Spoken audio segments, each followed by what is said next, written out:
নমস্কাৰ, এয়া ফিল্ডলৈ আহিলোঁ। ফিল্ডত ৰানিং কৰিলোঁ।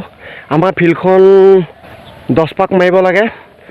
10 পাক মাৰিলে 3400 হয়।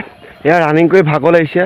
আৰু মই বন্ধু বান্ধৱীসকল এইখিনিতে ক'ব বিচাৰিছোঁ যে যিসকলে টাইমিঙত ৰানিং কৰি আছে তেওঁলোকে বুজি পায় এখন ফিল্ডত যদি টাইমিঙত ৰানিং কৰি থকা হয় তেতিয়া কিমান কষ্ট হয়।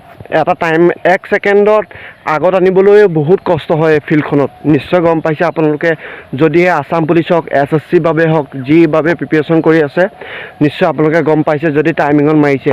আৰু কিছুৱে ভাবিছে মই এপ্লাই কৰি থৈছোঁ, ফিল্ডত ৰানিং নকৰোঁ, জাম্প নেমাৰোঁ, চিন-আপ নেমাৰোঁ, মই যাম আৰু পৰীক্ষাত পাছ কৰিম ভালদৰে। সেইটো জীৱনত বহুতে মূৰ্খামি কাম কৰিছে আপোনালোকে। যদি আপোনালোকে ফিল্ডলৈ নাহি যদি ফিল্ডখনত একদিন দৌৰি চাওকচোন, আপোনালোকে কেনেকুৱা লাগে নিশ্চয় গম পাইছে। যিমান পাৰে আপোনালোকে ফিল্ডলৈ আহক। তেওঁলোকে